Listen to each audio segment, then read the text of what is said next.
भारत में महिलाओं, अनुसूचित जाति जनजाति, बच्चों या समाज के दूसरे पिछड़े वर्गों के लिए बहुत सारे कानून बनाए गए हैं। इन कानूनों में एक इक्वलिटी और समतामूलक दृष्टिकोण अपनाया गया है, जिस दृष्टिकोण को बहुत सराहा गया है। लेकिन फिर भी अनेक ऐसे उदाहरण सामने आए हैं जब किसी व्यक्ति को झूठे आरोपों का सामना करना पड़ा हो। यह वेबसाइट और यूट्यूब चैनल उन्हीं लोगों के लिए समर्पित है जिन्हें झूठे आरोपों का सामना करना पड़ा हो और उसमें एक लंबी लड़ाई। पहला सवाल है कि यदि झूठा आरोप लग जाए तो उसके एकदम बाद क्या किया जाए। यदि कोई झूठा आरोप लग जाए तो व्यक्ति की सामान्य तर्क बुद्धि काम करना बंद कर देती है, वह बौखला जाता है और ऐसी बौखलाहट में कई बार ऐसे कदम उठा लेता है या ऐसी स्टेटमेंट दे देता है जिसके कारण उसे बाद में काफी हानि उठानी पड़ती है। जिन व्यक्तियों के खिलाफ आरोप लगाए जा सकते हैं, ऐसे व्यक्ति कुछ तो कानून के जानकार हो सकते हैं और कुछ कानून के जानकार नहीं होते हैं। कुछ भी स्थिति हो, अपने केस में आप स्वयं कोई डिफेंस प्रस्तुत ना करें, कोई सफाई ना दें। अपने से अलग किसी विश्वसनीय व्यक्ति से सलाह करें। बेहतर हो कि लॉयर से सलाह करें और जैसा वो कहें उसके मुताबिक ही अपने डिफेंस। जो स्वयं एडवोकेट होते हैं या कानून के दूसरे जानकार होते हैं, वे भी इस नियम का पालन करें कि अपने आप कोई डिफेंस। झूठे आरोप लगाए जाने के बाद जो भी हुआ हो उस पूरी श्रृंखला पर विचार करें। अपने लॉयर को एक एक स्टेप बताएं, क्योंकि डिटेल्स में अवश्य ही ऐसा कुछ होगा जो आपकी निर्दोषिता को साबित करने वाला होगा। दूसरा चरण है कि आप एविडेंस को बचाएं। आपके ऊपर झूठा आरोप लगाया गया है, यह साबित करना अपने आप में उतना सरल नहीं होता है जितना देखने से लगता है।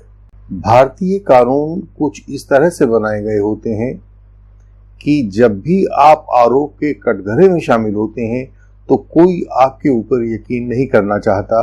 वो कोर्ट हो, वो पुलिस हो, वो तफ्तीश करने वाला कोई दूसरा व्यक्ति हो, इंक्वायरिंग अथॉरिटी हो, कोई भी हो, आपके ऊपर कोई भी व्यक्ति सहसा यकीन नहीं करना चाहता। ऐसे में आपको पुलिस, मजिस्ट्रेसी, इंक्वायरिंग अथॉरिटी या फैक्ट फाइंडिंग अथॉरिटी जो भी उस समय हो, आपको एक एक को यह बात बहुत धैर्य और सबूतों के साथ बतानी पड़ेगी कि आपके खिलाफ एक झूठा आरोप लाया गया। इस काम के लिए आपके पास पूरा एविडेंस होना चाहिए और वह एविडेंस इस रूप में होना चाहिए कि उसको देखने से कॉन्फिडेंस जनरेट। आमतौर से कानून की भाषा में किस चीज को एविडेंस कहा जाता है और किसको एविडेंस नहीं कहा जाता है, यह एक सामान्य आदमी की समझ से परे की बात है। इसलिए मैंने कहा कि जब भी ऐसी स्थिति आ जाए तो अपने लॉयर से जरूर पूछें कि जिस चीज को आप एविडेंस समझ रहे हैं, जिस चीज को आप ऐसा सबूत समझ रहे हैं कि जो आरोप को झूठा साबित करता हो, क्या सही में वह एक स्वीकार्य एविडेंस है। कई बार एक आम आदमी कहता रहता है कि पूरा ऑफिस उसके साथ है, पूरे ऑफिस ने देखा है कि ऐसा नहीं हुआ और दूसरे प्रकार से हुआ। जब तक इस सारी बात को सिलसिलेवार रूप से सीसीटीवी फुटेज के साथ, मोबाइल रिकॉर्डिंग के साथ या अपने लैपटॉप और कंप्यूटर की फुटेज के साथ नहीं दिखाया जाएगा, इस बात को एविडेंस के रूप में नहीं माना जा सकेगा। तो जो बात आपको लगती है कि वह आपके पक्ष में है, वह असलियत में आपके पक्ष में है, वह कोर्ट में स्वीकार्य एविडेंस है या नहीं है, कोई लॉयर ही इस बात को समझा सकेगा। इसलिए हमने आपसे कहा है कि जब भी ऐसी स्थिति आ जाए तो आप सबसे पहले अपने लॉयर के साथ। फिर इन झूठे आरोपों के केसों में कई बार ऐसा होता है कि जो एविडेंस होता है वो बहुत वोलेटाइल होता है। वह एविडेंस इवेपोरेट हो सकता है समय गुजरने के साथ साथ। तो ऐसे एविडेंस को आप सबसे पहले जो मोबाइल चैट्स हैं, आपकी जो SMS हैं, आपके जो व्हाट्सएप मैसेजेस हैं, उनको इस रूप में संरक्षित करें कि जब भी आवश्यकता हो कोर्ट के सामने उनको साबित। तीसरा महत्वपूर्ण एस्पेक्ट आपके बॉडी फ्लूइड्स का होता है। आपके बॉडी फ्लूइड्स को कई बार आपके खिलाफ सबूत के रूप में पेश किया जाता है, लेकिन ध्यान देने की बात यह है कि किसी स्थान पर सिर्फ आपके बॉडी फ्लूइड्स मिल जाना ही अपने आप में आपका दोष साबित नहीं करता है। किसी स्थान पर आरोपी का सीमेन मिलना तब तक कोई मायने नहीं रखता जब तक कि वह आईपीसी की सेक्शन 375 की परिभाषा के दायरे में नहीं आता। और दूसरा, जो एलिजेड बॉडी फ्लूइड है वह ह्यूमन सीमेन ही है, वह सीमेन ऑफ द एक्यूज्ड है।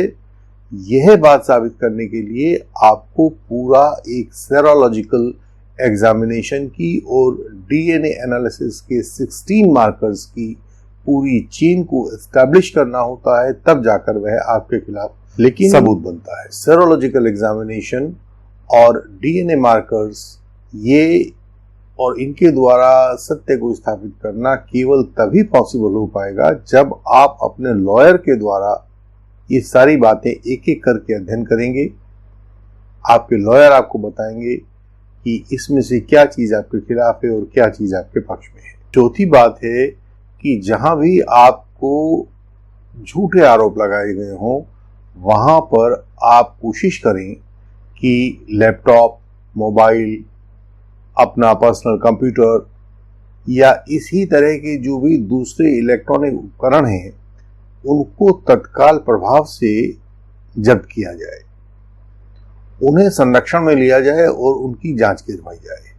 क्योंकि व्यक्ति झूठ बोल सकता है, यह इलेक्ट्रॉनिक एविडेंस झूठ नहीं बोलता। उसमें जो भी छाप की गई है, जो भी एविडेंस उसके अंदर रिकॉर्ड कर लिया गया है, वह अपने आप में आपकी निर्दोषिता, यदि आपके पास अच्छे अनुभवी एडवोकेट होंगे, अच्छे लॉयर होंगे, तो वो उस कंप्यूटर के लॉग से यह निकाल पाएंगे कि आपको किस समय पर झूठे आरोप के दायरे में लाने की साजिश रची गई और किस समय आपके खिलाफ झूठा आरोप लगाया गया। इस छोटी सी वीडियो में सभी स्टेप्स पर तो हम चर्चा नहीं कर सकते हैं, लेकिन इतना निश्चित है कि यदि आप अपने लॉयर को सभी बातें सलीके से बताते हैं और आपके लॉयर जानते हैं कि कैसे फोरेंसिक एविडेंस को रीड किया जाता है, कैसे एक्सट्रैक्शन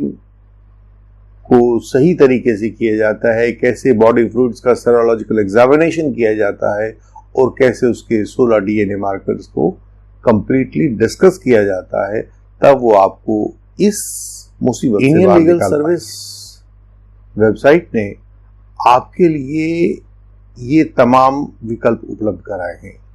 वह आपको संपूर्ण जानकारी दे सकते हैं जिससे आप जाने कि क्या चीज आपके खिलाफ है और क्या चीज आपके खिलाफ नहीं है। वह आपके एडवोकेट को इस बारे में दीक्षा दे सकते हैं, उन्हें ट्रेन कर सकते हैं, या अगर आवश्यकता हो तो वह आपके लिए कोर्ट में भी केस को संभाल सकते हैं और वहां से भी आपकी बचाव का तरीका निकाल के ला सकते हैं।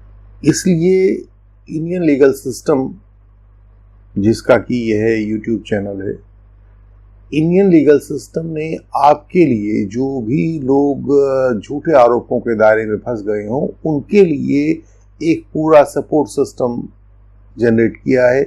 इस सपोर्ट सिस्टम में जो व्यक्ति आरोपित होता है उसके लिए सपोर्ट है, जो व्यक्ति उसके लॉयर होते हैं और जो उनसे बचाना चाहते हैं उनके लिए सपोर्ट सिस्टम है।